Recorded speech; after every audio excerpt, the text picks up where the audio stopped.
저는 이제 제가 어제도 말씀드렸지만 실제적인 것을 우리가 변화시켜야 된다. 실제적인 거. 그래서 내가 누구인가, 또 내가 어떻게 변화돼야 하는가, 어, 내가 어떤 말을 해야 하는가, 내가 어떠한 삶을 살아야 하는가, 그런 주제로 제가 계속해서 좀 말씀을 드렸습니다. 우리가 내가 누구인지 아는 것, 또 내가 어떤 사람인지 내 존재를 아는 것이 참 중요합니다. 어, 우리 가운데 여러 가지 환경들이 막 다가올 수 있어요. 또 많은 어려움들과 생각지 못한 어, 그 놀라운 일들이 발생될 수 있습니다. 어제도 제가 말씀드린 것처럼 두려워하지 말라, 놀라지 말라, 그 말은 너희가 담대해라, 그냥 그것이 아니라 이미 너희 앞에 두려울 일들이 많이 있을 것이다 라는 하나의 예고예요. 놀랄 일들이 앞으로 너희 앞에 실제로 있을 것이다. 놀랄 일, 두려워할 일이 있을 것인데 그거 놀라지 마라, 두려워하지 말라. 미리 뭐예요? 예방 주사를 놓는 거예요. 그러니까 실제로 이 그들의 말씀을 들은 이스라엘 백성들의 삶을 보면 놀랄 일이 있어요, 없어요? 있어요. 두려워하는 일이 있어요, 없어요? 있어요. 근데 하나님 뭐예요? 아, 이거 보고 두려워하지 말라는 거구나. 미리 뭐예요?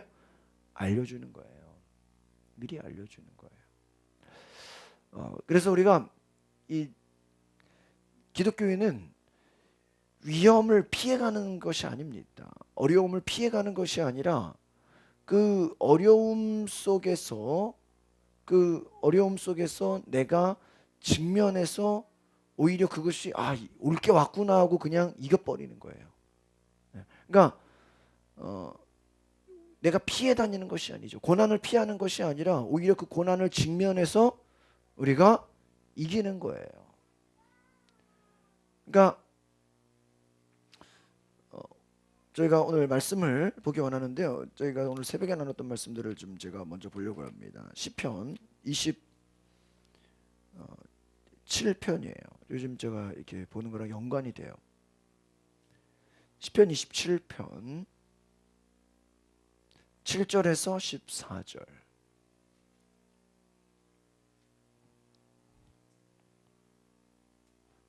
같이 볼까요? 시편 27편 7절에서 14절. 우리 좀 길죠? 우리 같이 읽어보겠습니다. 큰 소리로 시작. 여호와여, 내가 소리내어 부르짖을 때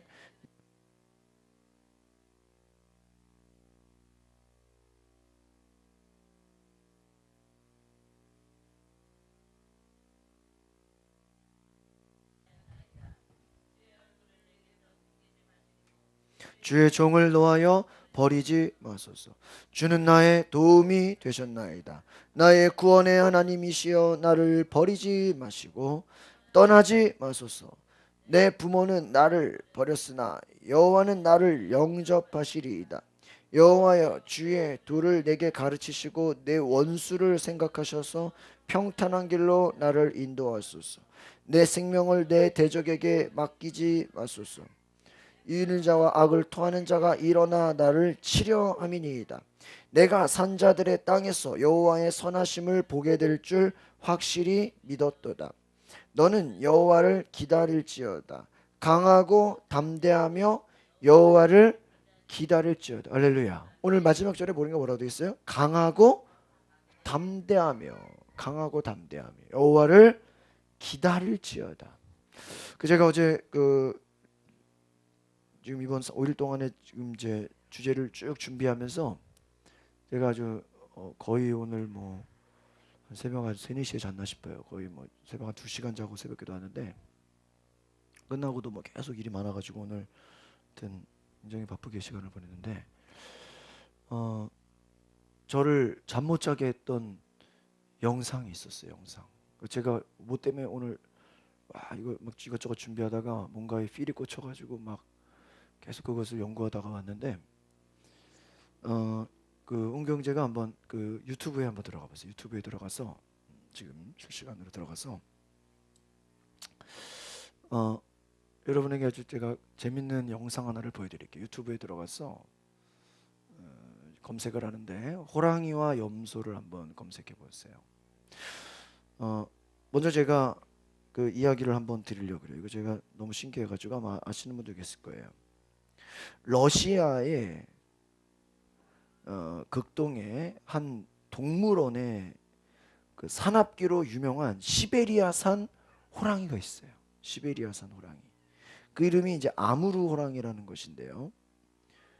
먹잇감으로 넣어준 염소와 4주째 사이좋게 지내고 있다는 거예요. 이게 말이 돼요? 러시아의 그 동물원에 아주 그냥 제일 그 싸나운 그 40초짜리 SBS 영상이 있어요. 맨 위에. 그 아무르 호랑이가 자기한테 먹잇감으로 준 뭐라고요? 염소. 염소를 몇 주째? 4주째 친구가 돼버렸다라는 거예요. 이게 원래는 뭐예요? 먹인데 어떻게 된 거냐?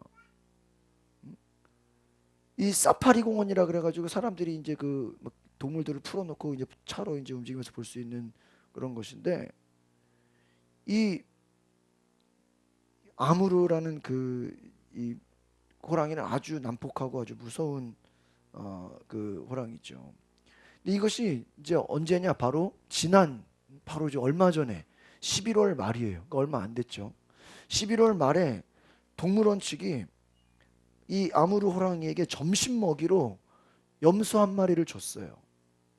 근데 염소 한 마리를 우리에 넣어줬는데,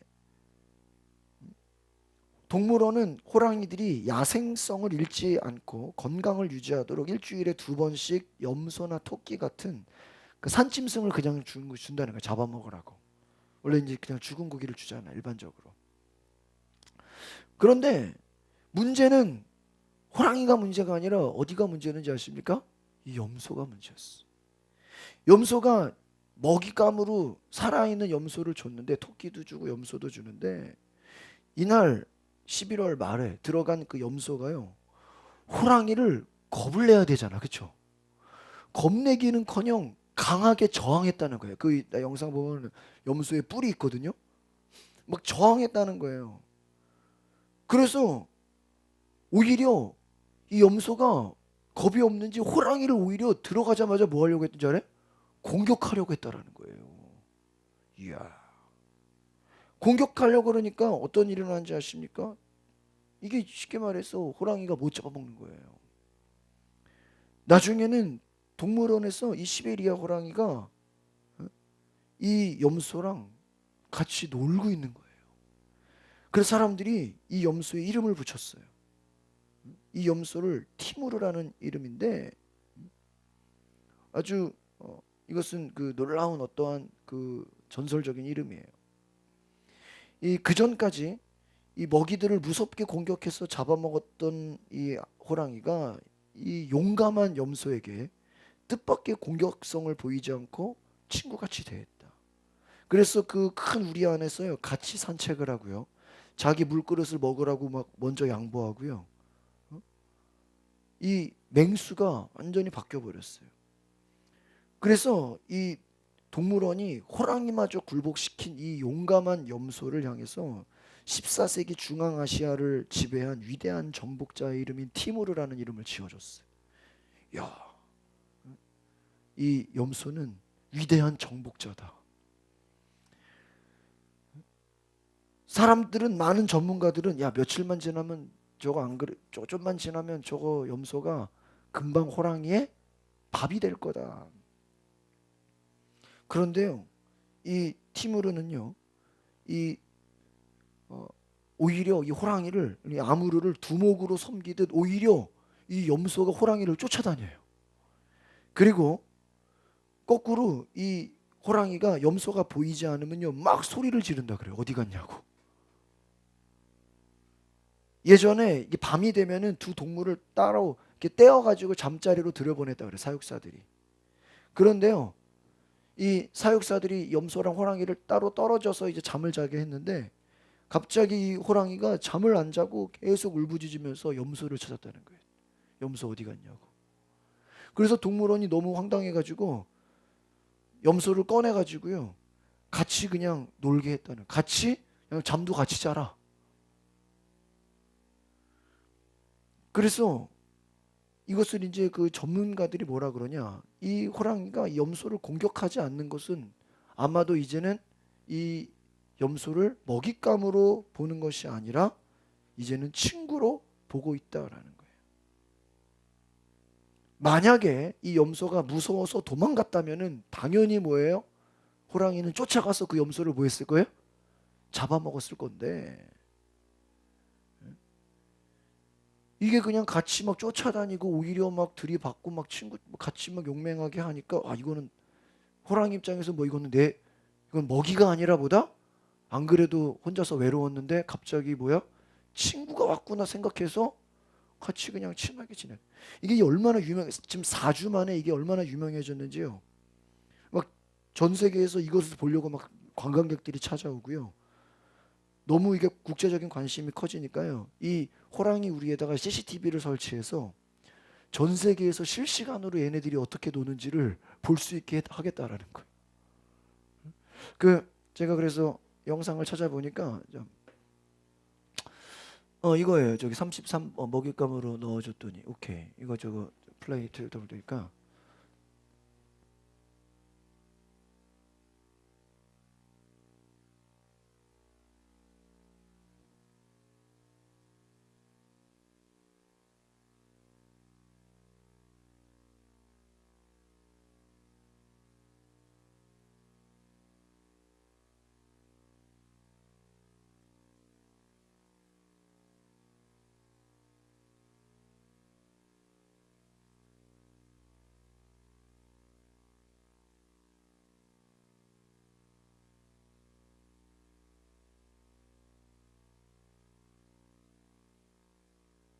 오히려 옆으로 다가가기도 하는데요. 어때요? 막 같이 놀죠?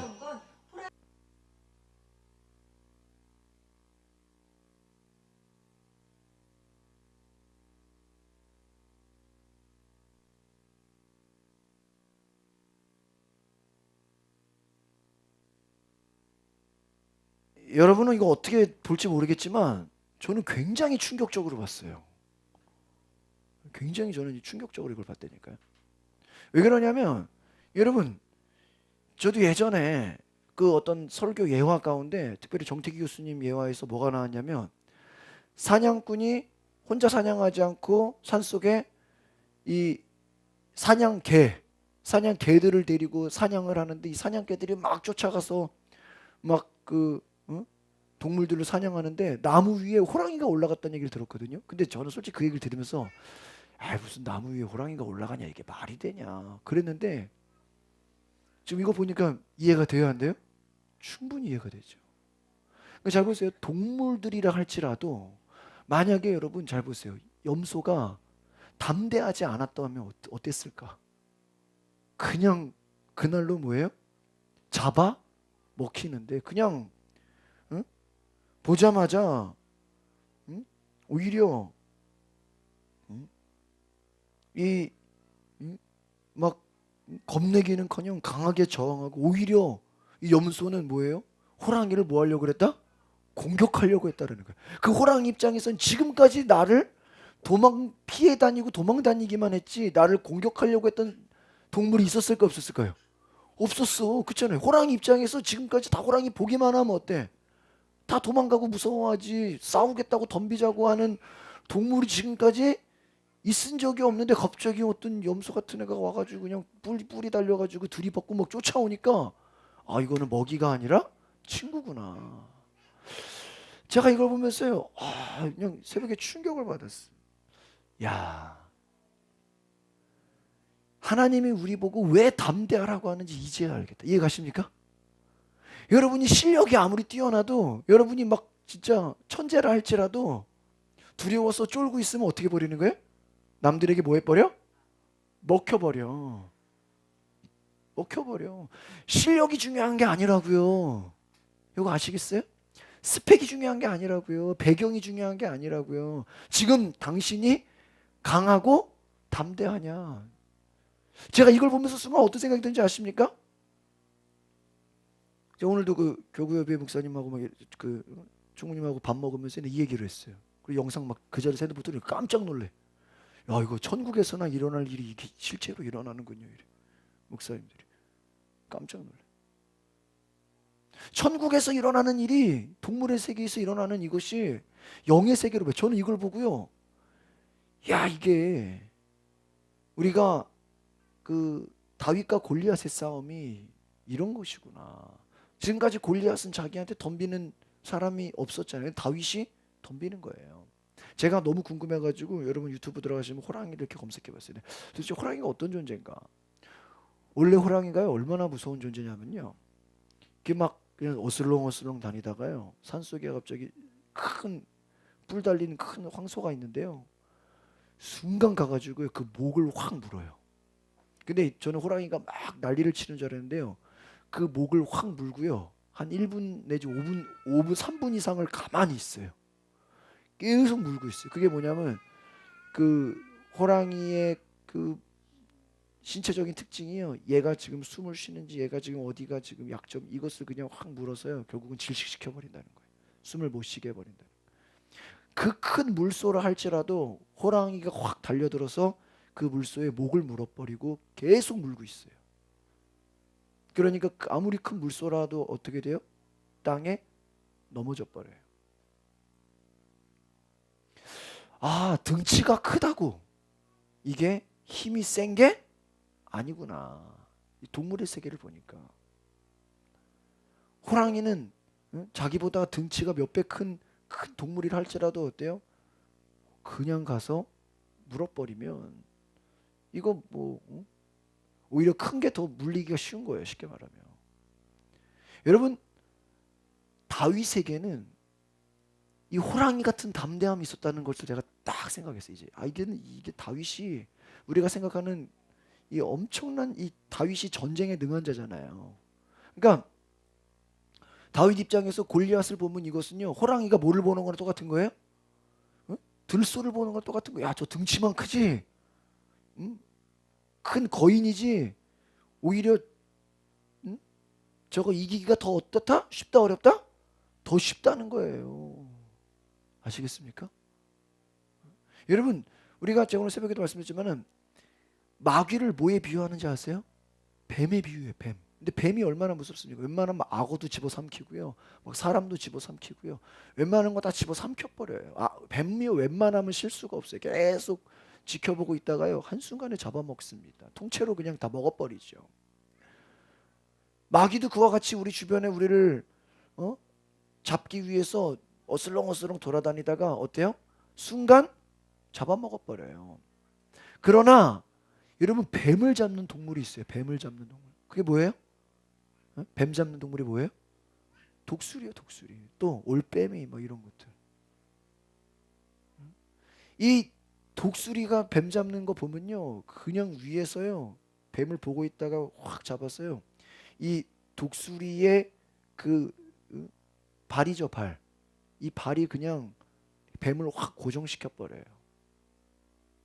그러니까 이 호랑이의 이빨이 무서운 것처럼 이 호랑이가요.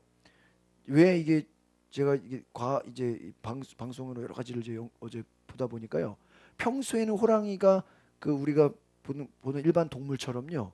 그냥 그 손바닥 이 발에 그냥 물렁물렁하대요. 근데 이게 이 뭐라 그러죠? 이런 그 잡는 손톱 우리가 말하는 손톱 같이 그 부리가 이게 사냥할 때는요. 이게 숨겨져 있던 게 확 나온대요. 그래가지고 그 소라든지 곰이라든지 그 한번 잡게 되면 이것이 어떠한 그러한 어 무슨 홈이나 무슨 우리가 땅을 파는 그런 기계처럼 이 그 한번 잡았던 것을 결코 놓을 수가 없게끔 돼 있대요. 완전히 그냥 쓰러져 버린다라는 거예요. 제가 하도 궁금해가지고 인터넷에 호랑이와 사자를 검색했어요. 여러분 궁금하죠? 에? 호랑이와 사자 누가 이길 것 같아요? 에? 사자? 에? 제가 보니까 이게 막 잡아먹지는 못하는데 보니까 사자가 등치가 훨씬 크잖아요. 그러니까 상처가 많이 나더라고. 호랑이가 막 때리고 막 물고 물어뜯는데요. 그러니까 쉽게 말하면 사자는 이게 막 이 덩어리가 크잖아요. 물리고 막 이게 나중에 사자가 많이 도망가더라고요. 보니까. 이 결국은 야, 이 호랑이가 제가 그 이번에 태국 갔을 때 호랑이 살아있는 호랑이를 그냥 바로 요 코앞에서 봤거든요.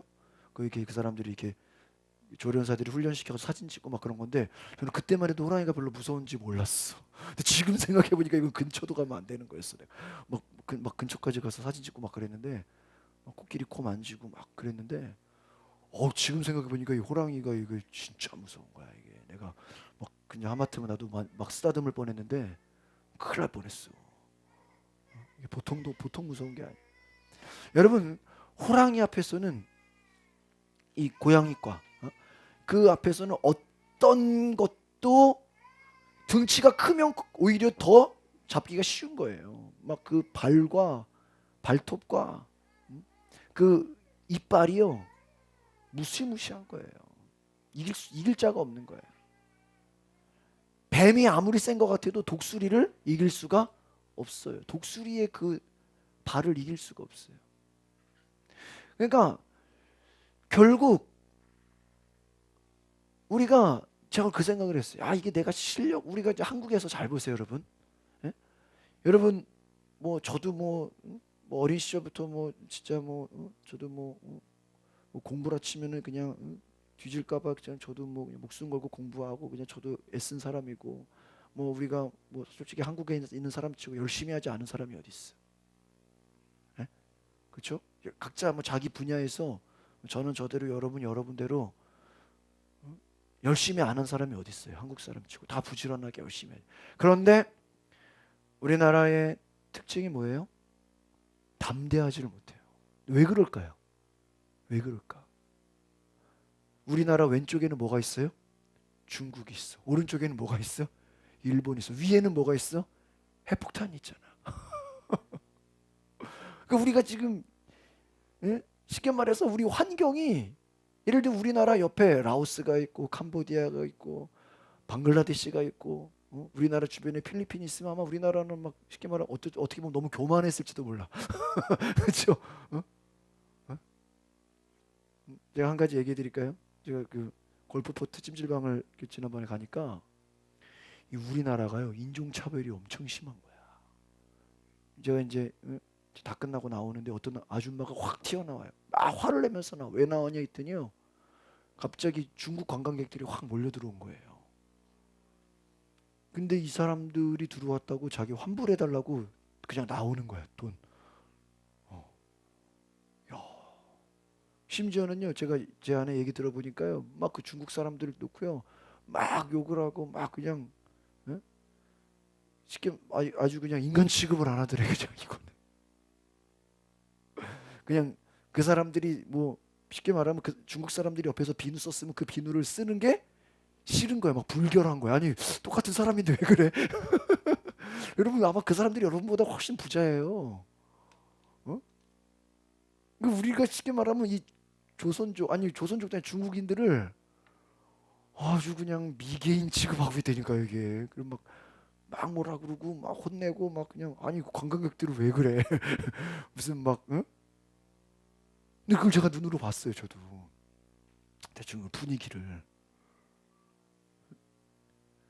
그러니까 제가 미국 가서 들었던 얘기가 뭔지 아십니까? 미국 사람들이 백인들이 뭐 동양인들이나 흑인들 인종차별한다 그러는데요. 그거 제가 2000년대 처음 미국 갔을 때 들은 얘기예요. 인종차별 제일 심한 게 한국이래요. 우리나라가 필리핀, 우리나라가 뭐 조선족, 우리나라가 주변에 예? 그 사람 취급 안 하는 그 쉽게 말하면 요즘에 이제 또 뭐예요? 탈북자들. 그 사람들 목숨 걸고 왔잖아요. 근데 우리가 친구처럼 생각해요? 거의 무슨 쉽게 말하면 노동자로 생각하지? 여러분 앞으로 이제 우리나라가 제가 그 얼마 전에 세미나 가니까 지금 여러분 그 이제 현재 50대 60대가 우리나라 인구에 제일 많은 거 아십니까? 우리나라 인구가 이렇게 이제 항아리로 돼 있어요. 그러니까 지금 5, 60대 그 베이비 부머 세대들 50년대 60년대 뭐 그런 그 분들이 굉장히 많아요. 그러면 그분들 밑으로는 다 뭐예요? 지금 인구가 점점 줄어들고 있어요. 저 때만 해도 그 초등학교에요. 제가 다닌 초등학교에 14반까지 있었고요. 제가 다닌 초등학교에 어, 한 학년에 학생이 80명이었어요. 여러분 때는 제가 모르겠지만 대단한 거죠. 지금 몇 명이에요? 20명대죠. 20. 제 반이 80명이어가지고 옆에 초등학교를 새로 지어가지고요 5학년 때 나눴어요. 애들하고 막 송별회하고 막 그래. 예? 1부 2부도 했었어요. 그러니까 인구가 많으니까. 근데요 제가 6학년 때 저희 그 밑에 1학년 애들은요 반이 7반이야. 요즘은 이제 대학이 점점 없어진다 그러죠. 그러니까 이게 뭐냐면 사회적으로 이제는 또 고령화 시대여가지고 이제는 뭐 어?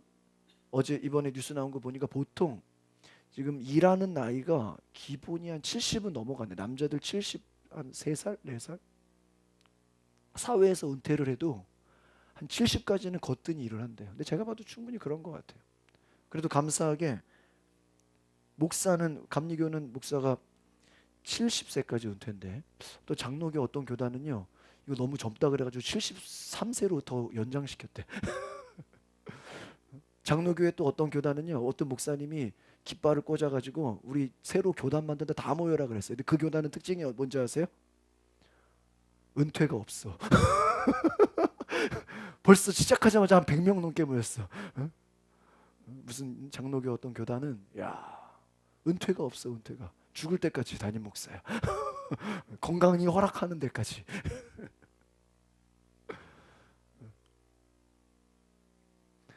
어, 잘 보십시오. 이제는 그나마 목사는 70세까지 법적으로 보장이 돼 있어요. 근데 여러분 다른 직업들은 어때요 보통? 어? 뭐 60, 뭐 50, 뭐 그 정도면 이제 막 사회에서 나오잖아요. 근데 이거 나와도 지금 굉장히 지금 일해야 된다고요. 70 보통 75세까지 일한다는 거예요, 요즘에. 근데 그 인구가 계속 그럴 수 없죠. 그러니까 밑에서 이제 받아줘야 되는데 결국은 우리나라가 돌아가려면 누가 와야 돼? 외국에 노동자들이 막 와야지 이 나라가 돌아간다는 거예요. 그러니까 이제는 교회도 이제는 나중에 이제 한 10년 뒤가 되면은 벌써 뭐 10년도 아니죠. 이제는 교회가 이제 외국인들을 위한 예배를 따로 만들어야 돼. 그래서 우리가 굉장히 지금 차별이 심하다 이 나라가. 제가 이 말씀을 이제 왜 드리냐면은 우리나라가 상대적으로 가진 실력과 능력과 달란트와 엄청난 그 힘에 비해서 뭐가 없다?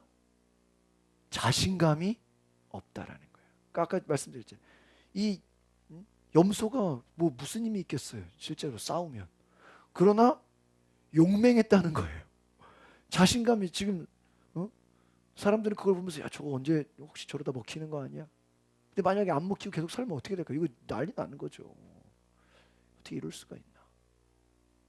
여러분 바로 그 원인이 뭐예요? 담대하다. 오늘 우리가 시편 27편 14절에 말한 것처럼 너는 여호와를 기다릴지어다. 강하고 뭐하라? 담대하라. 담대하라. 강하고 담대하라.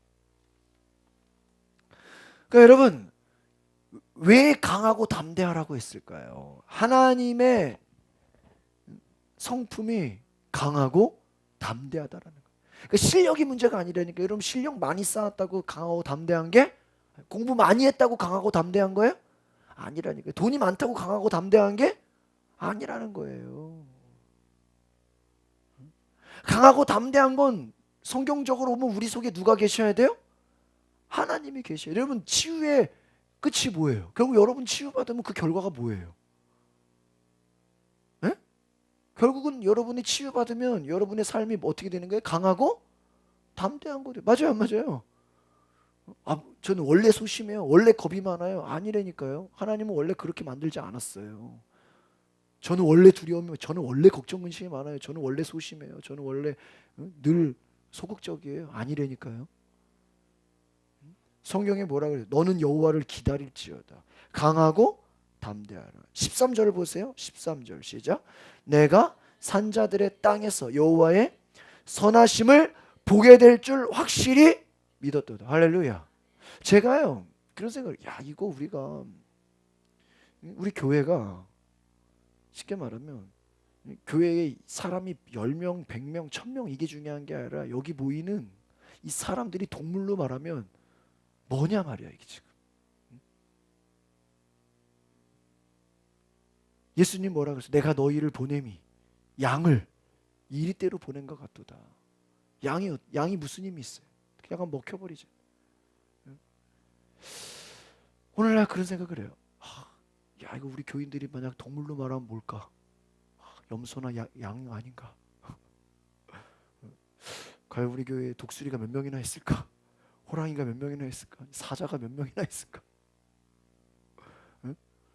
어디 가서 그냥 삼키지는 않을까? 그냥 당하지는 않을까? 그냥 찢겨서 그냥 상처나고 그냥 맨날 당하고 그냥 그렇게 살진 않을까? 제가 이 밤새도록 이 영상을 보면서요, 제가 2016년에 새로운 마음을 먹었어요. 따라합시다. 우리 교회가 호랑이를 키우는 교회가 돼야 된다. 할렐루야. 무슨 교회가 돼야 돼요? 호랑이를 키우는 교회가 돼. 다른 말 하면 따라합시다. 독수리를 키우는 교회가 되자. 그냥 제가요 막 교회 이름을 그냥 타이거 교회로 바꾸고 싶어.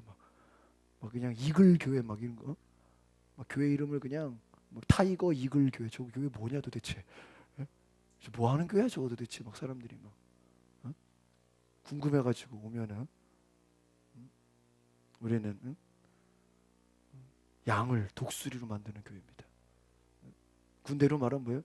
특전사 만드는 해병대처럼 결국은 그게 하나님이 찾으시는 사람이 아닌가 싶어요.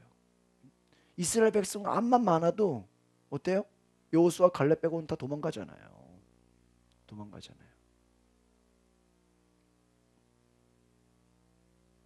제가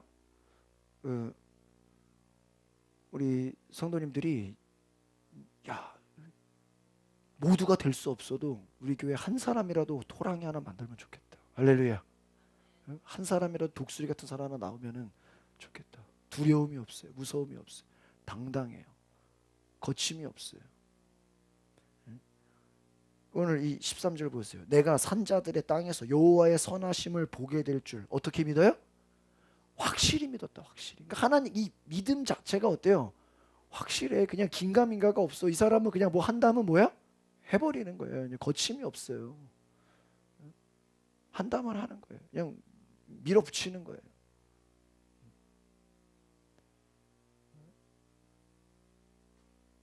하나님이 나를 인도할 것이고 하나님이 나를 찾으실 것이고 여러분 7절을 보세요. 7절 27편 7절 시작. 여호와여 내가 소리내어 부르짖을 때에 들으시고 또한 나를 긍휼히 여기사 응답하소서. 내가 부르짖으면 하나님은 반드시 뭐 할 것이다? 응답할 것이다. 이것에 대한 믿음이 있었다. 믿음이 있었다. 여러분 좀 영적인 눈이 열리시길 바랍니다. 제가 어제도 말씀드린 것처럼 한번 따라해 봅시다. 나는 누구인가? 그러니까 내가 누구인가? 여러분 제가 어제 자아상에 대한 말씀드렸잖아요. 자아상. 어제 구기현 주사님이 은혜를 받는데 오늘 못 오셨네. 이 자아상이 뭐냐면 내가 나를 어떻게 보고 있느냐. 여러분이 여러분 자신을 현재 어떻게 보고 있습니까? 목사님 얘기 들어보니까 나는 이거 완전 토끼네. 이거 목사님 얘기 들어보니까 이제 나는 조금 이거 우리 윤미 집사님 뭐 같아요 지금 본인을?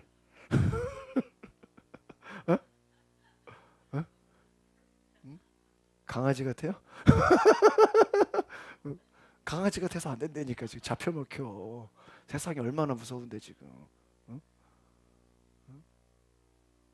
홍경재 뭐 같아요 본인이? 얘기하고 싶지 않아. 동물로 말하면 뭐 같냐 이거야 지금. 이게 지금 사람이 모인 게 아니라니까 우리가 지금. 여기 지금 이 안에 토끼도 있고요, 양도 있고 염소도 있고, 사슴도 있고 뭐 너무 순해. 너무 순해. 소도 있어 소 그냥. 여러분, 제가 오늘 참 신기한 게 원래 이게 제가 다 원고가 다 준비된 거였는데 어제 제가 이렇게 생각지 못해 동물을 보게 돼서 여러분 그 염소가 호랑이랑 친구가 될 수 있었던 것은 자기는 염소인데 그 염소 안에 들어있는 자아상은 뭐예요? 거의 사자급이야. 그쵸? 자기가 염소인지를 몰라. 이거는 어떻게 교육을 받았는지. 그러니까 호랑이랑 호랑이를 보자마자 덤비잖아요. 이게 도대체 약간 무슨 교육을 받았냐 이거예요. 이게 어떻게 교육을 받았길래 이랬냐는 거예요. 어느 동물원에 동물에 대해서 아무것도 모르는 원장이 부임했어요. 새로 부임한 원장이 직원들과 함께 동물원을 쫙 둘러보는 거예요. 근데 길을 이제 쭉 보다가 아주 길고 날카로운 그 매의 부리와 발톱을 봤어요. 매 알죠? 독수리 거 하잖아요. 그 매의 그 길고 날카로운 그 부리, 또 발톱, 걔네들의 생명 아닙니까? 근데 그거를 보고 이 동물원 원장이 보자마자 저 사육사들 불러서 저 새의 부리와 발톱은 너무 흉측해 보입니다. 너무 흉측해. 우리 사육사들이 저 매를 좀 잡아서 예쁘게 깎아주세요. 다 깎아달라 그런 거예요. 그래서 이 직원들은 너무 원장의 지시대로 매를 잡아서 그 부리, 그 뾰족한 부리를 어떻게 해요? 깎아줬어. 가위를 잘라주고 발톱을 어떻게 예쁘게 손톱 자르는 것처럼 발톱 예쁘게 잘라줬어요. 어떤 일이 일어났을까요? 더 이상 그 매는요, 더 이상 매로 존재할 수가 없었다라는 거예요. 제가 말씀 독수리 잡아서 독수리 발톱을 다 깎아버렸다고 쳐보세요. 독수리 그 부리 그 싹둑 가위로 톱으로 잘라버렸다고 생각해보세요. 이제 그 독수리는 더 이상 그 순간부터 뭐야? 독수리가 아니에요. 뱀을 잡기는커녕 뱀에게 안 먹히면 다행이지. 자기의 특징들을 다 뭐 해버리는 거야? 잃어버리는 게.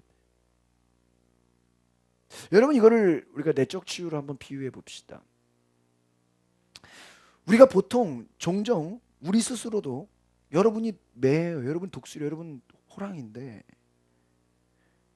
그 매의 중요한 발톱이 그 기능을 어떻게 돼버렸어? 상실해버렸어. 어느 날 나도 모르게 누가 와가지고 내 발톱을 뭐 해버렸어요? 에? 잘라버렸어요. 더 신기한 것은 언제 그 일이 일어나는지도 몰라요.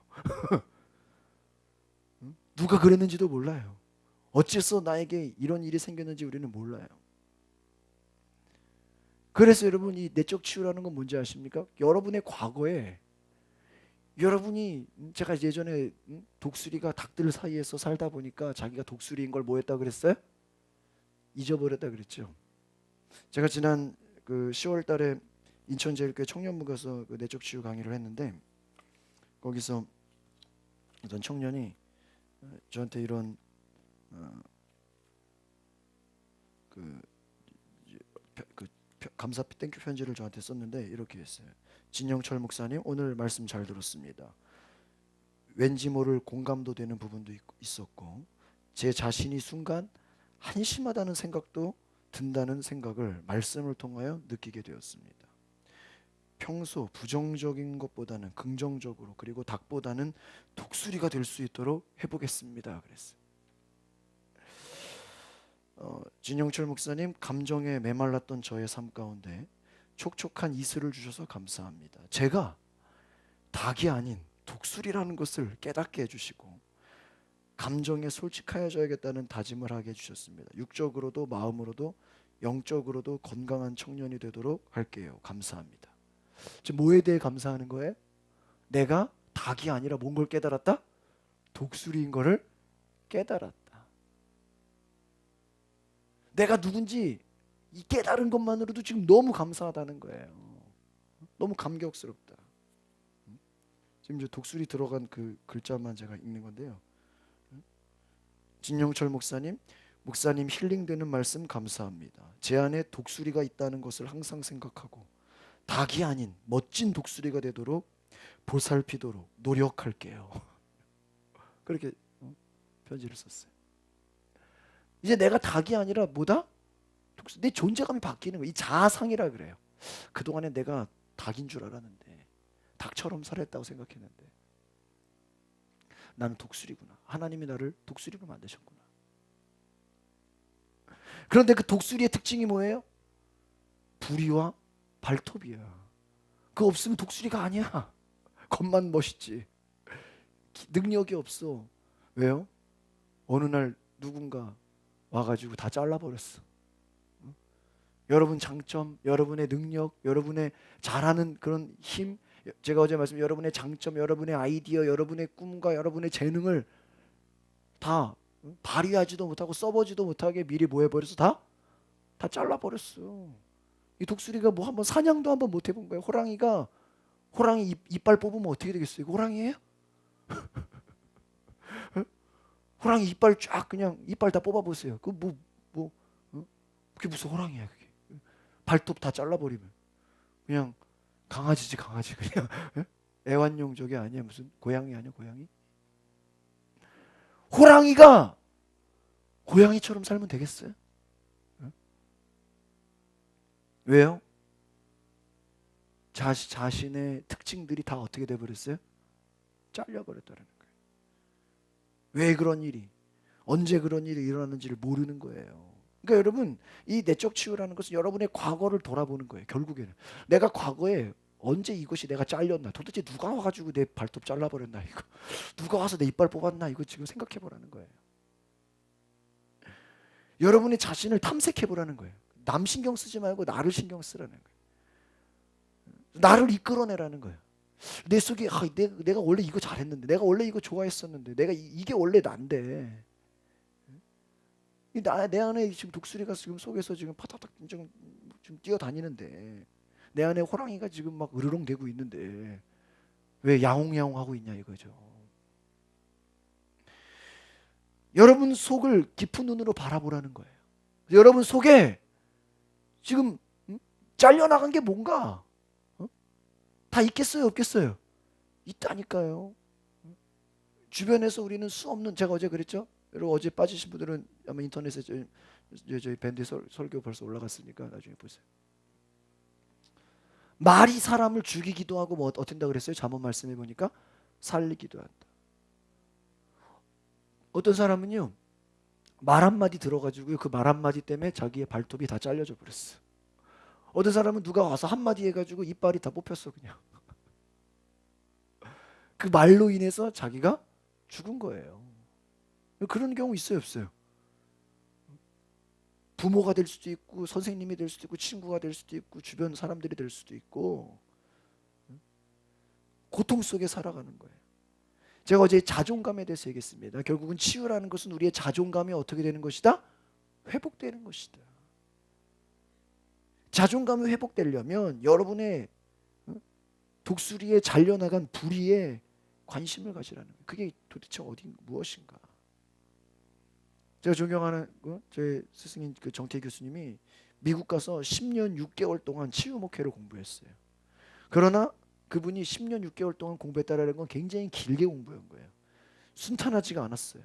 담당 교수로부터요 계속 거절을 당했다 그래요.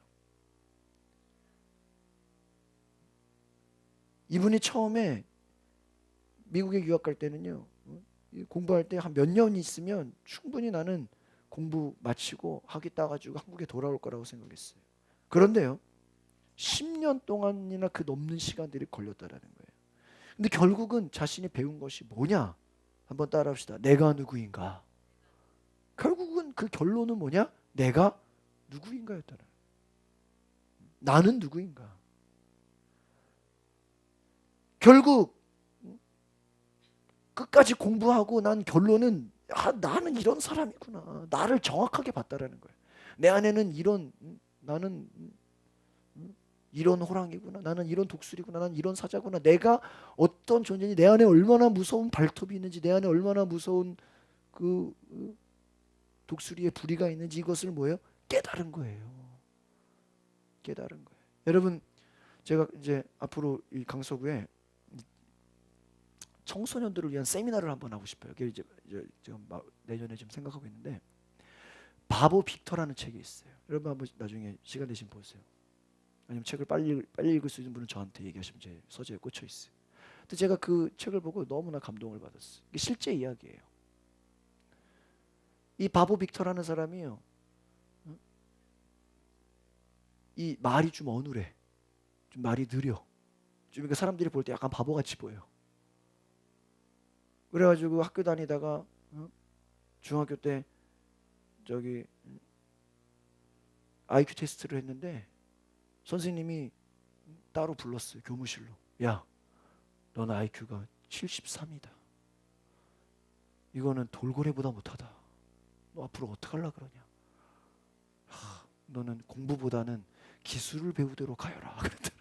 근데 그 말을 하필이면 또 그런 거를 또 선생님이 1대1로 이야기했는데 어떤 그걸 또 듣는 애들이 있어요 없어요? 거기 있어. 그걸 누가 옆에서 엿들은 거야 어떤 학생이.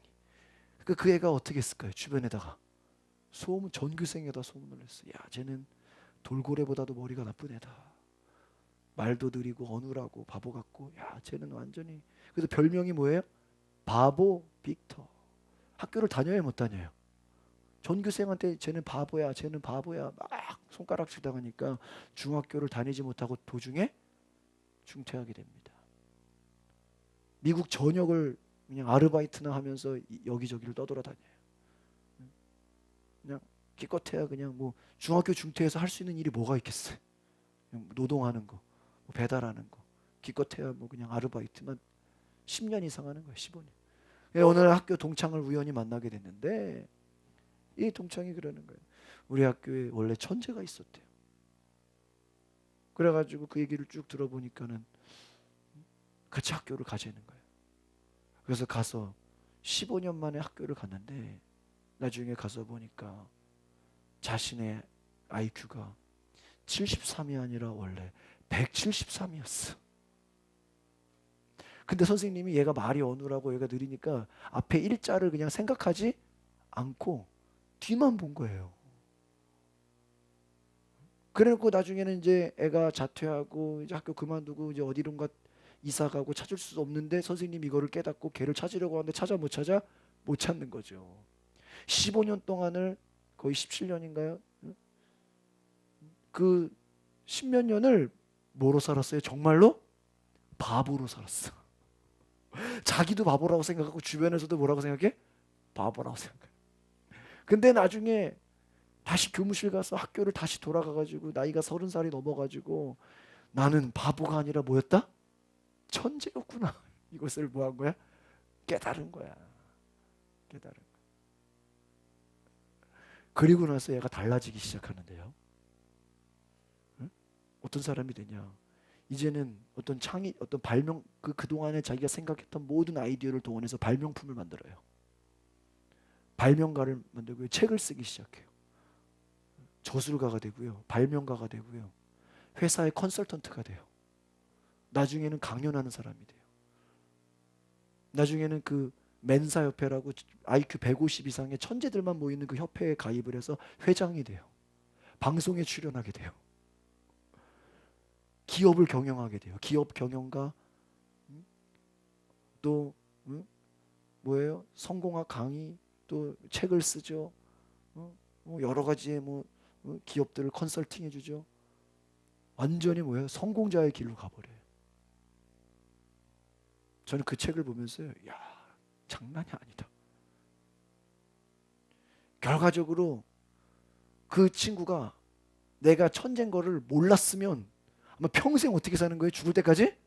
바보로 사는 거예요. 죽을 때까지. 아, 나는 바보구나. 나는 멍청한, 나는 어리석은 자구나. 원래 뭔데? 천재인데 선생님이 실수해가지고 너 바보라고 말 한마디 한 것이 쉽게 말하면 그 한마디가 야 너는 바보야. 너는 IQ가 70이야. 그 말 한마디가 이 아이의 부리와 발톱을 죄다 싹 순간적으로 뭐하는 다 잘라가 버린 거예요. 정말 어떤 인생을 살아요? 바보 같은 인생을 살아.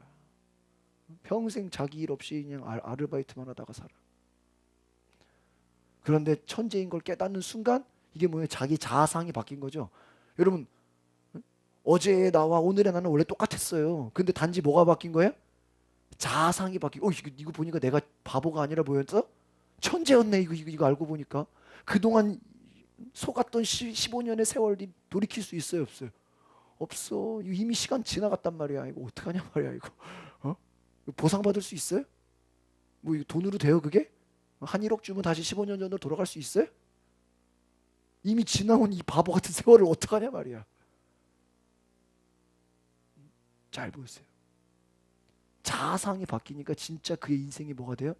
천재가 돼버려요. 내가 누군지를 뭐 한 거야? 아는 거예요. 아는 거예요. 아, 이거 내가 이거 바보가 아니구나. 아인슈타인이 그가 말이 어눌하고 느리고 애들이 막 놀리고 그러니까 엄마가 뭐라 그랬어요? 야, 너는 두뇌 회전이 너무 빨라가지고 네 머리가 네 말이 못 따라가서 그런 거야. 너 원래 천재인데 애들이 지금 그걸 몰라가지고 그러는 거야. 근데 진짜 아인슈타인 천재 돼요, 안 돼요? 천재죠. 누구 때문에? 그의 어머니 때문에.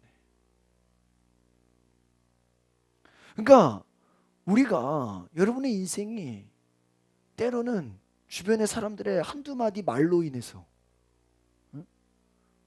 천재가 바보처럼 인생을 살 수 있다 없다? 있다는 게 실제 그럴 수 있을 것 같죠. 여러분도 그럴 수 있어요 없어요? 있어요. 여러분 독수리인데 여러분이 응? 닭처럼 살면 되겠냐고요. 여러분이 호랑인데 고양이처럼 살면 되겠냐고요. 야옹야옹하면 되냐고요. 그냥 잡아먹을 수 있는데 들소를 잡아먹을 수 있고 그냥 여러분 막 충격받지 않습니까? 저는 막 이거 청소년들에게 너무 필요한 것 같아요. 내가 누군지, 야, 이거 내 속에 이게 있구나. 내가 이런 사람이 이거를 깨닫는 순간 그 순간 그냥 바뀌어버려요. 믿으십니까? 천재가요. 이 바보 빅터가 야, 내가 바보가 아니구나. 나 천재였구나라는 순간부터 그 사람은 어떻게 돼요? 바뀌어요. 그거 알고 나서 1년 뒤에 바뀔까요? 아니, 깨닫는 순간부터 어떻게 되는 거예요? 바뀌어요. 이제 그동안 자기 무시한 놈들 다 어떻게 해? 쫓아가서 혼내줘야지. 야, 너 나를 너 바보로 무시했어? 어? 혼내줘야죠. 다윗이 뭐라 그래요? 내 대적들이 나에게 올 거를 오히려 나는 지금 기다리고 있다는 거예요. 오히려 이 대적들이 올 거를 쉽게 말하면 적들이 나를 집어 삼킬 거를 지금 자기는 뭐야? 준비하고 있는 거야. 왜? 여러분 여러분 공부 잘한 사람들은 어때요? 시험이 있어야 자기의 능력이 어때요? 발휘가 되잖아요. 쉽게 말하면 하나님이 나와 함께 계신 거를 뭐로 보여주고 싶은 거예요? 전쟁을 통해서 보여주고 싶은 거예요. 일부러 막 어려움을 극복하고 싶은 거예요. 그 정도 담대함이 있냐 이거예요. 안 될 거 뻔히 알면서 어려운 거 알면서 그것을 내가 이길 수 있는 담대함이 있냐 이거예요. 위기가 찾아올 것을 이것을 이기는 그 힘 결국은 누가 계시기 때문에? 하나님이 계시기 때문에. 이 정태 교수님의 그 옛날 얘기를 들어보니까요. 그분이 사계절이 있는데 여러분 제일 싫어하는 계절이 뭐예요? 우리 예수준 권사님 사계절 중에 봄 될 때 추위가 봄이 싫은 거야 겨울이 싫은 거야? 그 사이가 계절을 물어보니까 계절 그럼 이상하잖아. 대답이 안 되잖아. 특별히 뭐 싫어하는 계절 우리 윤은미 목사님은 겨울이 그죠? 나 저도 겨울 별로 싫어해. 추우니까. 돈이 많이 들어.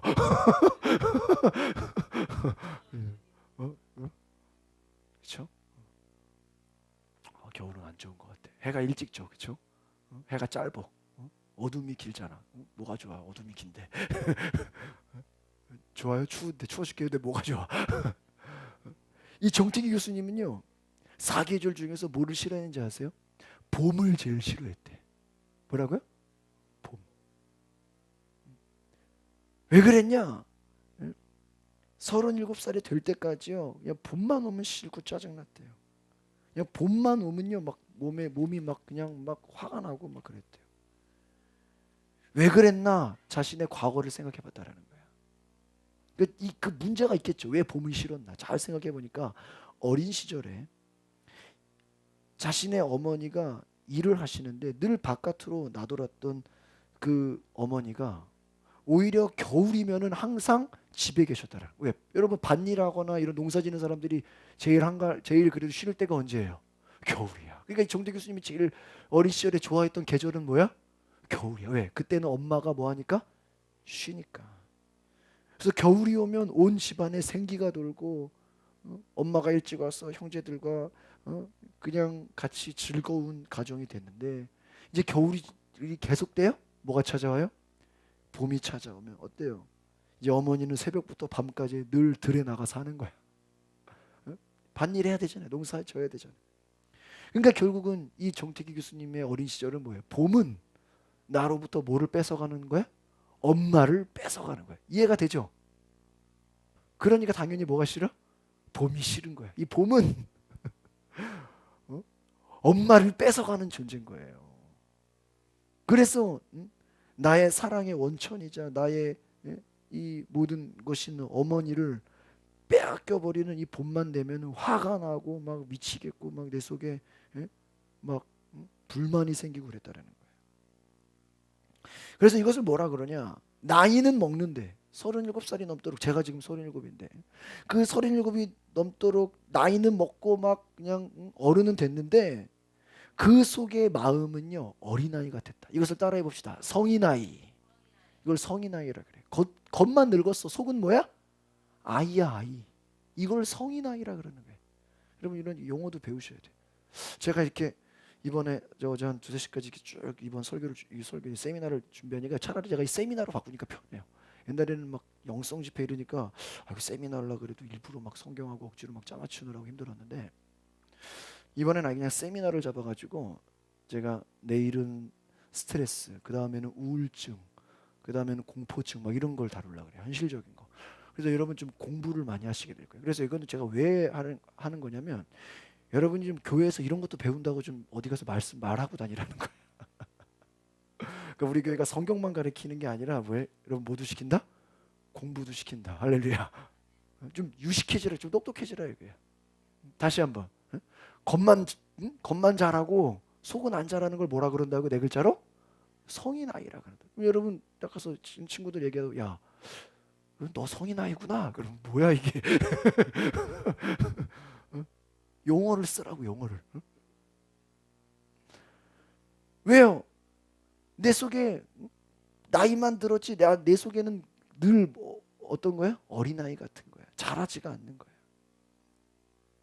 유학 생활을 해도 이 정태희 교수님의 제 삶을 보시면요. 나이가 37살이고 이제 30살에 유학 가서 7년이나 지났는데요. 이 사람이 제일 두려운 게 뭔지 아세요? 자기의 그 주임 교수가 있잖아요. 지도 교수를 만나는 것이 제일 두려웠대요. 다른 학생들은 어떻게든 그렇잖아요. 자기 뭐 논문 교수라든지 지도 교수가 있으면 어떻게 하면 그 교수님하고 친해질까 막 안달이 나는데 막 찾아가고 얘기하고 막 그래야 되는데 이 정택이 이 학생은 교수님을 그냥 멀리서 마주칠까 봐 늘 두려워했다라는 거예요. 여러분 만약에 여러분 성도들이 목사님 만날까 두려워하면 되겠어요? 그래가지고 어느 날 교수님이 찾아와서 화를 냈다는 거예요. 이것을 오해했겠죠. 자기를 보면 피하는 것 같으니까 교수님이 와가지고 무섭게 화를 냈대요. 하늘이 무너지는 것만. 야, 너는 도대체 뭐 때문에 그렇게 나를 싫어하고 미워하냐? 이랬다는 거예요. 선생님이 찾아와가지고 교수가. 넌 도대체 나를 왜 그렇게 싫어하면서 어떻게 너는 내 밑에서 제자로 공부하겠다라는 거지. 내가 이해할 수가 없다. 차라리 다른 선생을 찾아봐라. 아니면 그냥 다른 학문을 공부해라. 나는 더 이상 너를 가르칠 수가 없다. 교수가 하도 자기를 피해 다니니까 교수도 알아요, 몰래? 알죠. 막 저기서 걸어오면 막 도망가고 막. 여러분 얼마나 황당했겠어요.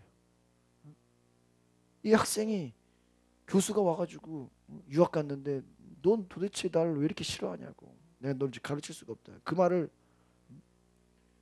듣고 얼마나 황당했겠습니까? 얼마나 그 유학 생활이 어려워요. 공부하기가 얼마나 힘들어요. 자기 자신이 참으로 어처구니가 없다고 생각했대요. 그런데 더 중요한 건 뭔지 아십니까? 이 정태기 학생은 절대로 그 교수를 미워하거나 싫어한 적이 단 한 번도 없었다라는 거예요. 여러분 아시겠습니까? 단지 그냥 뭐야? 두려운 거예요. 싫은 거나 밉지도 않아. 그랬어요. 그 교수 앞에서 나중에는 울면서 말했대요. 선생님, 저는 선생님을 절대 미워하거나 싫어해 본 적이 단 한 번도 없습니다. 그저 저는 그냥 선생님이 단지 무서웠을 뿐입니다. 미운 것도 아니고 싫은 것도 아니라 단지 뭐예요? 단지 무서운 것뿐이다. 선생님 뭐라 하냐? 그냥 무섭냐? 무섭다고? 선생님 황당하죠. 그럼 도대체 내가 너한테 무슨 짓을 했길래 너는 나를 무서워하느냐 이렇게 말이 되죠. 내가 도대체 너한테 어떠한 것을 했길래 어떠한 두려움을 줬길래 네가 나를 무서워하냐. 오히려 교수가 놀라서 물어봤다는 혹시 내가 뭐 잘못한 거 있냐는 거죠. 그런데 이 정태기 학생은 교수님과 오랜 시간 얘기를 나눴습니다. 그런데 그 무섭게만 생각했던 그 교수님의 눈에서 눈물이 나왔다라는 거예요. 이 자기 얘기를 한 거죠. 자신의 살아온 얘기를 들으면서 교수님 눈에서 눈물이 나오면서 태기야, 어떻게 너는 그런 세월을 어떻게 살아왔냐? 너의 가슴에 너무나 많은 아픔이 있구나. 교수가 그것을 들어보면서 눈물을 흘렸다라는 거예요. 이 학생의 아픔을 공감하기 시작했고요.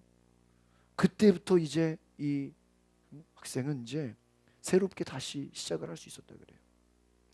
이것이 단지 그 교수에 대한 것이었을까? 여러분, 사실 이 정태기 학생은 교수를 무서워한 것이 아니었어요. 오히려 그 과거로 돌아가면 고등학교를 졸업할 때까지 한 번도 선생님과 대화를 나눠본 적이 없었다는 거예요. 무슨 말입니까? 아예 선생은 둘째치고 어른이라면 무조건 두려움으로 도망다녔대요. 뭐를 두려워했다? 어른 무서워했다는 거예요. 어른을. 만약에 그러한 상태로 목회를 했다면 어땠을까요? 자기보다 어른들이 있으면 어때? 다 도망다녀야죠. 맨날 애들만 데리고 목회해야 돼. 아마 목사였다면 장로들을 어떻게 했을 것이다? 무서워했을 것이고, 때로는 거기에 벌벌 떨든지 아니면 막 심하게 싸우든지. 이 왜 내가 교수를 무서워했나? 내가 왜 이 지금까지 어른들을 피해 다녔나? 그것을 또 고민해보고 지금 뭐가 문제가 있잖아요. 그렇죠? 이 문제가 왜 그런가 추적을 해보니까 나의 아주 어린 시절에 가슴 아픈 사건이 있었다라는 거예요. 이것을 잘 들어요. 이 실제 이야기입니다. 가슴 아픈 사건이 있었다. 그 옛날 아버지들, 특별히 그 양반을 중요시하는 그 양반 문화의 그 사람들은요, 교육이라는 구실로 자식들에게 아주 엄한 모습을 보여주는 것을 미덕으로 생각했어요. 제가 어제 그 말씀드렸죠. 남편이 부인에게 칭찬이 인색하다. 우리나라 자체가 이 남자들은 굉장히 부인의 뭐 요리라든지 뭐 그런 것에 인색하다는 거예요. 한국 문화 자체가. 이 양반이라는 문화 자체가요, 교육이라는 말로요, 자식들에게 아주 엄한 것이 미덕으로 생각해요. 그러니까 아주 엄해야 이것이 잘하는 거라고 생각했다. 그래서요, 같이 밥을 먹을 때도 아주 엄격한 규율이 있었다라는 거예요. 예절 같은 거겠죠. 아버지가 숟가락을 들기 전에 먼저 숟가락을 드는 자식을 무슨 자식이라 그래요? 후레 자식이라 그래요. 여러분도 그랬어요? 그래서 이 정태 교수의 아버지가 남에게 쥐지지 않을 만큼 아주 엄한 양반이니까, 엄한 사람이 아주 그냥 무시무시한 그냥 양반 같은 그냥 예절과 규율을. 그래서 어떤 일이 있었냐? 그 아버지 앞에서 한 번은 자기가 좋아하는 생선 요리가 있었던 거예요. 뭐 굴비나 뭐 어떤 고등어서 참치같이 생선 요리가 있는데, 이 너무 어린 아이가 뭘 알겠어요. 아버지보다 먼저 뭐가 간 거예요? 자신의 젓가락이 간 거예요. 뭐를 먹기 위해서? 생선을 먹기 위해서. 근데 이것을 보자마자 갑자기 이것을 본 아버지는 갑자기 경노하셨어요. 화를 내셔가지고 생선에 젓가락을 댄 이 손을요, 사정없이 때렸다는 거예요. 여러분, 웃길 내용이지만 그 당사자는 어떻겠냐고. 먼저 생선에 손을 댔다는 이유만으로 그냥 사정없이 그 손을 막 매를 맞은 거예요. 얼마나 세게 그 손을 내리쳤는지요. 그 힘에 그 생선을 붙잡았는데 그 생선이 천장에 붙었다가 떨어졌대. 거짓말해. 젓가락은 공중제비처럼 막 돌아다녔대. 얼마나 심하게 때렸는지. 응? 나중에는요 손이 막 얼얼해가지고요 떨어진 젓가락을 잡을 수가 없었대. 손이 퉁퉁 부어가지고. 얼마나 무섭게 때렸겠어요. 손가락이 퉁퉁 부었대. 생각해보세요. 그 생선 좀 먼저 먹은 것이 그렇게 뭐 맞을 일이에요. 어리 빠졌어. 이 아이가 놀래버린 거야. 그냥 어린아이가.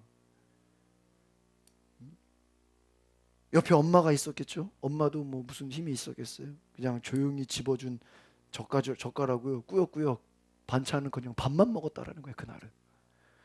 그런데 중요한 건 그때부터 이 어린아이 정태기 학생의 이 소년에게는 쉽게 말해서 얼이 빠졌다 그러죠. 정신이 빠진 거예요. 이제부터는요 아버지가 너무나 무서운 존재가 됐어. 그 앞에서는 아프다라는 말조차도 할 수 없을 정도로 아버지는 늘 어떤 존재였어요? 무서운 존재가 됐어. 그리고 그 순간 자신 안에는 증오, 공포, 아주 무서운 분노, 막 그런 잘못된 운전사가 내 속에 들어와 버렸다라는 거예요. 그래서 이 어린 시절, 뭐 한 7살이나 됐을까요? 뭐 아주 어린 시절에 그 받았던 그 엄청난 충격, 생선이 막 천장으로 올라갔다 내려오는 그 충격이 이 아이의 평생에 뭐가 됐어요? 37살이 될 때까지 그 사람을 주눅들게 만들었다는 거예요. 어른을 그때부터 이제는 뭐야? 무서워하는 거예요. 두려워하는 거예요. 선생님 너무 무서워. 도망 다녀야 돼. 이거는 그냥 잘못 걸리면 큰일 나. 이 실제 이야기죠. 이분이 결혼을 했을 거 아니에요. 그래도 다. 결혼한 지 얼마 안 돼서 이 부부는 심각한 갈등을 겪었다 그래요. 자신 안에 제대로 자라지 못한 어린아이가 있었기 때문에 결혼을 했는데 결혼을 하려면 이게 어른 같은 삶을 살아야 되는데 자기 속에 늘 어린아이 같은 그 7살 때의 그 상처가 그대로 있으니까 결혼 생활을 감당할 수가 없었다는 거예요. 그래서 결혼한 지 5년이 넘도록 진정한 결혼 생활의 의미가 뭔지 알 수조차 없었다는 거예요. 재미있고 좋기만 할 줄 알았던 결혼 생활이 오히려 결혼하고 나니까 이것은 지옥 같았다라는 거예요. 차라리 결혼 안 한 게 낫다는 거죠. 이거는 자신의 고백이죠. 결혼 생활이 아니라 차라리 무슨 생활 같다? 지옥 생활 같다. 아무리 요구해도 아내는 내가 원하는 것을 들어주지 않았어요. 그래서 자신은 그 아내를 향해서 막 저렇게 야속할 수가 있냐. 아내를 미워하기 시작하고. 그런데 자신이 지금 생각해 보니까 뭐예요? 나는 그때 아내에게 아내로서 대한 게 아니라 어머니의 사랑을 달라고 요구했다는 거예요. 그러니까 왜? 남편이 어린 그 성인 아이니까 겉만 어른이지 속은 뭐야? 아이니까 결혼을 했는데 부인을 그냥 대등하게 사랑하는 게 아니라 부인을 뭐로 생각하고 있는 거야 속으로? 엄마라고 생각하고 있는 거야. 어떻겠어요? 남편이 아니라 내 속에서 나를 뭐로 생각하고 있어? 엄마라고 생각하고. 그래서 이 늘 어머니의 사랑에 굶주려서 이 아내를 향해서 엄마의 사랑을 요구했다라는 거예요. 이 말이 안 되죠. 결혼한 다음에도 내 안의 어린아이는 나를 어른이 되지 못하게. 이 성인아이의 특징은 결코 우리 자신을 어른으로 되지 못하게, 그냥 아이의 모습으로 살게 한다는 거예요. 그래서 아내한테 늘 어머니같이 요구했다는 거예요. 이게 되겠어요? 안 되겠어요? 안 되겠죠. 아내한테 엄마를 요구하는 게 말이 되냐고요. 따라합시다. 아내는 아내일 뿐 어머니가 될 수 없습니다. 이명지 사님 맞아요, 안 맞아요? 예수 선생님 맞아요. 그렇죠. 아내는 아내죠. 어머니가 될 수 있어요, 남편한테? 그 엄마한테 가야지. 엄마를 요구하고 있었다는 그 속에서 만무. 그래서 아내한테 늘 마음속에서 어머니의 사랑을 구하느라 발버둥 치고 그 아내가 어떨까요?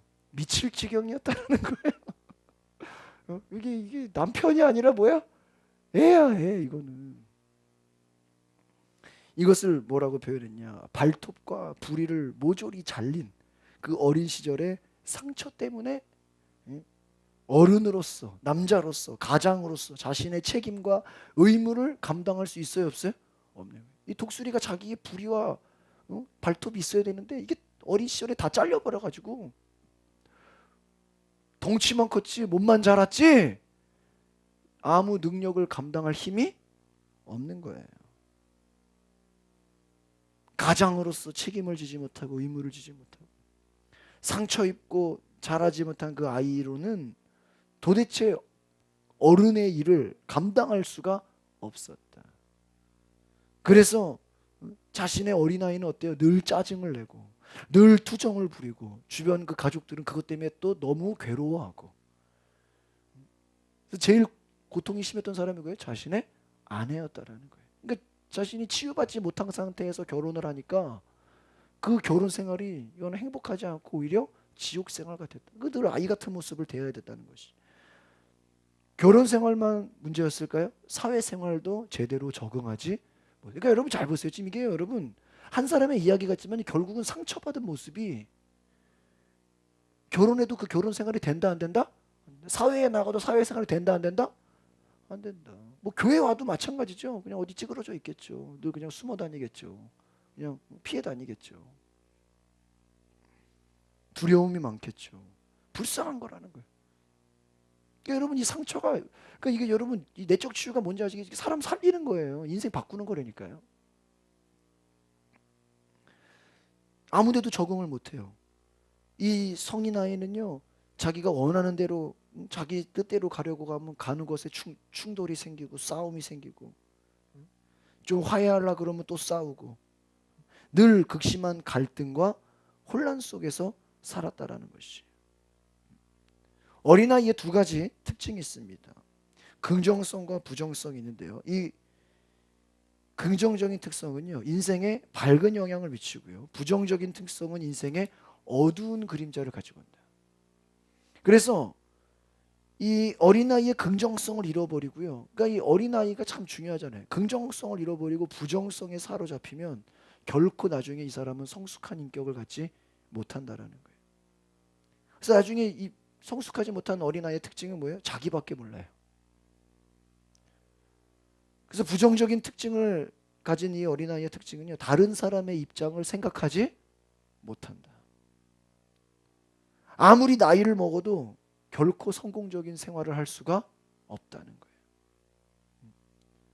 여러분 서너 살짜리 어린아이가 사회생활한다. 이게 말이 돼요? 안 되죠. 성인아이가 마음속에 들어와 앉아 있으면요. 폭넓은 사랑을 할 수가 없어요. 우리가 성경 말씀을 오늘 하나 보고 이제 마치겠습니다. 시간이 이제 많이 되는데 고린도전서 13장을 보세요.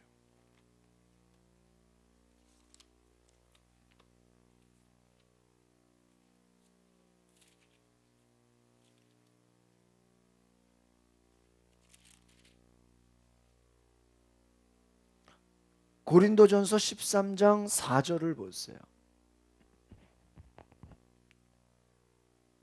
13장 4절 시작.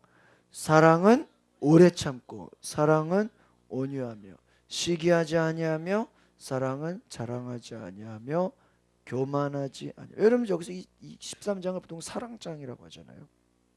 근데 여기서 이 바울은 사랑을 뭐라고 표현합니까? 오늘 4절에 보니까 사랑은 오래 참는다.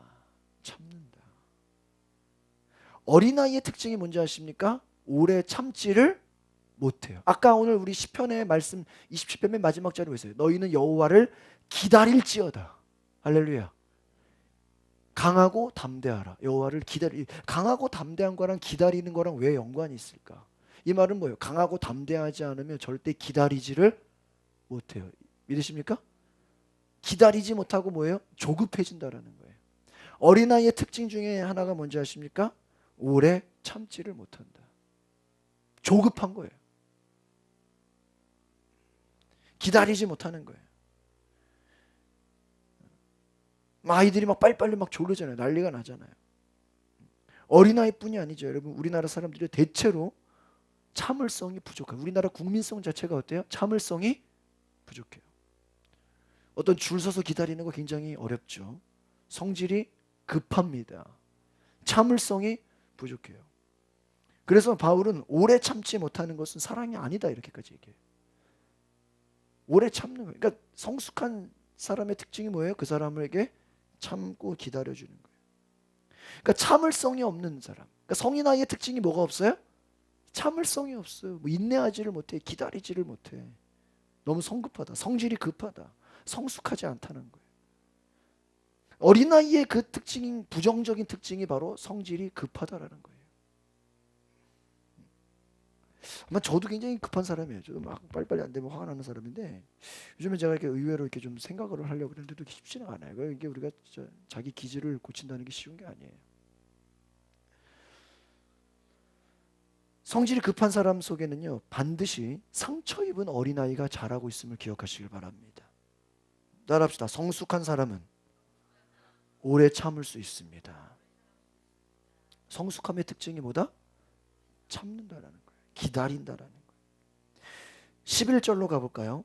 11절 13장 11절 고린도전서 같이 보겠습니다. 시작. 내가 어렸을 때에는 말하는 것이 어린아이와 같고 깨닫는 것이 어린아이와 같고 생각하는 것이 어린아이와 같았다가 장성한 사람이 되어서는 어린아이의 일을 버렸노라. 할렐루야. 과거에 자기가 고백하잖아요. 바울은 솔직한 사람이에요. 자기를 다 고백하는 사람이에요. 내가 어렸을 때는 이게 이 자기 육체적인 나이를 말하는 게 아니죠. 성숙하지 못한 성인 아이, 그러니까 다른 말로 하면 내가 성인 아이 같았을 때는 말하는 게 뭐 같았다? 어린 아이 같았고 깨닫는 것도 뭐야? 어린 아이 같았고 생각하는 것도 지금 요게 뭐예요? 성인 아이의 특징 이해 가십니까? 말하는 거 제가 어제 뭐라 그랬어요? 어제 제가 제일 중요하게 다룬 게 말이라 그랬죠. 말. 살고 죽는 것이 혀에 달려 있다. 부정적인 말, 자존감이 높은 사람들은 긍정의 말, 축복의 말, 적극적인 말, 살리는 말, 건강한 말, 격려하는 말, 칭찬하는 말, 인정하는 말, 창조적인 말 이런 말 한다 그랬죠. 내가 과거에는 어린아이와 같이 생각하는 거, 말하는 거 다 그렇게 살았다라는 거예요. 그런데 이제는 장성한 사람이 되어서는 어린아이의 그 옛날 일들을 다 어떻게 했다? 버렸다. 할렐루야. 장성한 다음에는 이제는 어린아이 여러분 치유된 다음에는 옛날 여러분의 모습들이 다 어떻게 이제는 사라져 버리는 거예요. 성질 급했던 사람들이 이제는 기다릴 줄 아는 거예요. 어린아이 행동을 버리는 거예요. 그렇지 않으면 진정한 하나님의 그 사랑을 체험할 수가 없다는 것입니다. 아무리 결혼을 해도 집사가 되고 권사, 장로, 심지어는 목사가 됐다 할지라도 내가 하나님 말씀을 철두철미하게 다 지켰다고 할지라도 진정한 하나님의 그 사랑을 내가 치유받지 않으면 느끼고 경험할 수가 있어요, 없어요? 없는 거예요. 그래서 여러분 우리가 다른 변화되기 위해서 치유받기 위해서는요 나를 볼 수 있는 눈이 필요해요. 오늘 제 주제가 뭐예요? 따라합시다. 내가 누구인가. 그러니까 정태 교수님이 결국 잘 보세요. 내가 교수들을 지금까지 무서워하고 선생들을 한 번도 대화한 적이 없고 학교 다니면서 맨날 어른이면 다 도망 다니고 교회에서는 목사님 피해 다니고 장로님 피해 다니고 늘 그렇게 살았던 나의 인생이 결국은 누구 때문이었다? 어린 시절에 아버지에게 심하게 혼났던 그 사건 하나가 나를 주눅들게 만들었다. 이것을 깨달은 이것을 치유받은 그 사람의 모습 가운데 더 이상 두려워하겠어요? 여러분 정태 교수님이 나중에 이제 그 치유센터에서 6개월 동안 거기서 사랑과 인정과 막 회복과 축복을 받는 그 캠프에서 그 켄터키의 그 캠프에서 훈련을 회복이 되고 나서요. 그 과거에 저희가 치유받기 전에는요. 그냥 교회로 말하면 맨 뒤 구석에 그냥 남 안 보이는 그냥 등 뒤에 숨어가지고 강의 듣다가 자기도 모르게 치유받고 나서 어떻게 되는지 맨 앞자리에 왔다. 그것도 딱 문 앞에.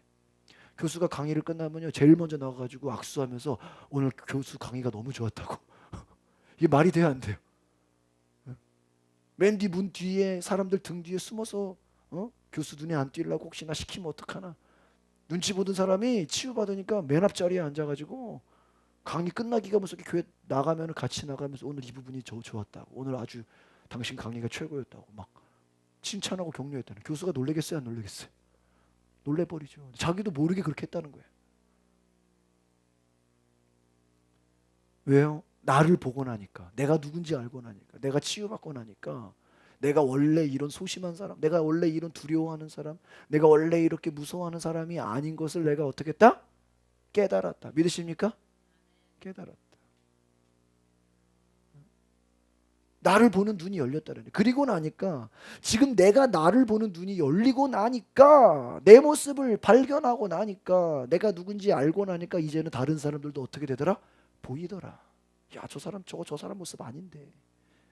야, 저 사람 저 왜 저러냐? 저거 왜 저 상처 가운데 살고? 이제는 내가 치유받고 나니까 다른 사람이 치유받지 못한 게 막 어때요? 막 그냥 느껴지는 거예요. 막 보여지고 막 안타깝고 막 이분 고백이 뭔지 아세요? 대한민국 전 국민이 다 상처받은 사람으로 보이대.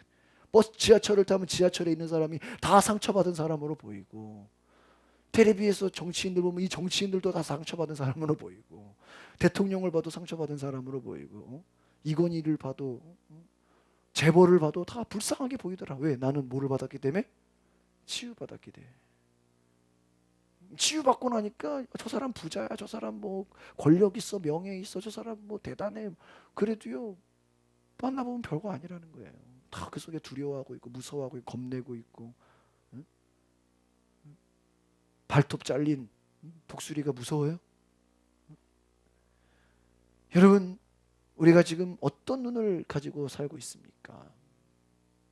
오늘 이 얘기만 잘 들어도요, 여러분 안에 그냥 지금 당장 벌써부터 여러분 자신이 막 그냥 뭔가 막 속에서 올라오는 힘이 느껴지시길 바랍니다. 막 깨달아지고, 아 진짜 이게 장난 아니구나. 아 이거 내가 지금까지 이거 어떻게 인생을 이렇게 살았나. 막 후회할 필요 없어요. 여러분 자신을 발견하면 되는 거예요. 앞으로가 중요한 거예요.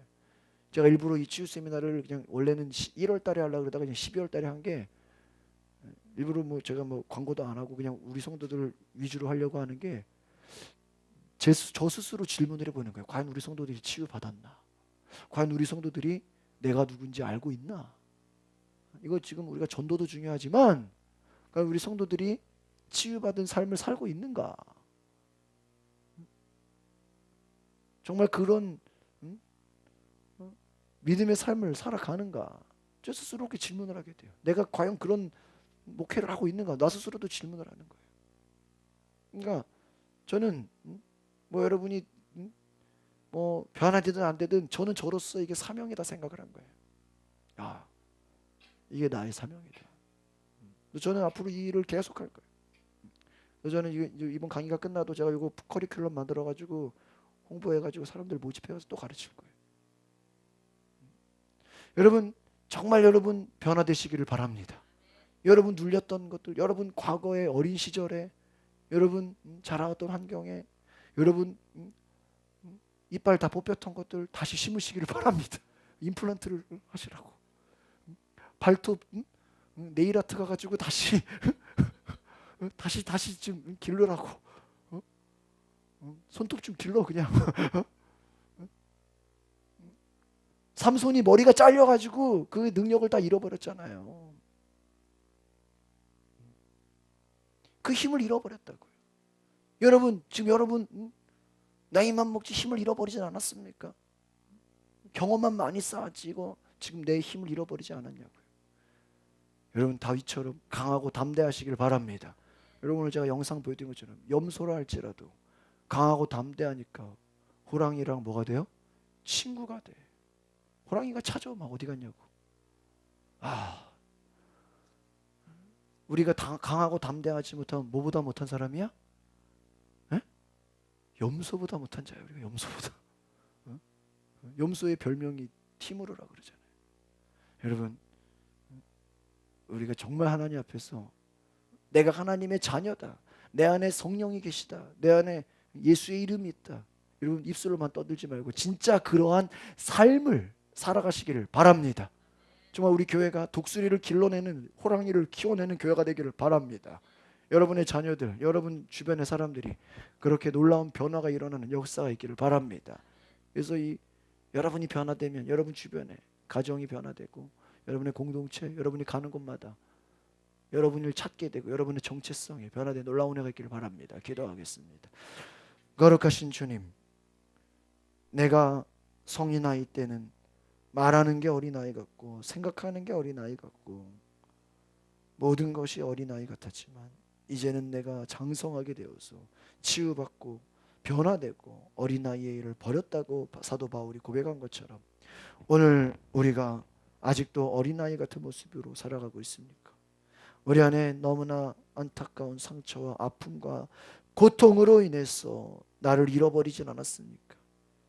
내 안에 하나님이 주신 그 독수리의 그 호랑이의 그 자아상을 우리가 닭이나 고양이처럼 무기력하게 살아가고 있지는 않습니까? 하나님 오늘 우리에게 찾아와 주셔서 우리로 하여금 내가 누구인지 깨달아 알게 하여 주시옵소서. 내가 어떻게 변화되는 것이 내 안에 얼마나 많은 하나님의 가능성과 담대함과 그 믿음이 있는지 깨달아 알게 하여 주시고 우리가 이제부터는 담대함으로 살아가게 하옵소서. 세상을 향하여 쫄지 않게 하시고 두려워하지 않게 하시고 낙심하거나 걱정하지 않게 하여 주시옵소서. 하나님이 내 안에 계시니 주님이 나와 함께 하시니 나는 다윗과 같이 세상에 어떤 골리앗이 나를 덤빈다 할지라도 내가 그것을 싸워 이기는 정복할 수 있는 여호수아와 같은 요셉과 같은 다니엘과 같은 믿음의 용사가 되게 하여 주시옵소서. 우리 성도들이 그러한 자들 다윗과 요셉과 다니엘과 같은 그런 믿음의 용사들을 길러내는 교회가 될 수 있도록 역사하여 주시옵소서. 감사와 찬양을 드리며 예수 그리스도 이름으로 기도하옵나이다.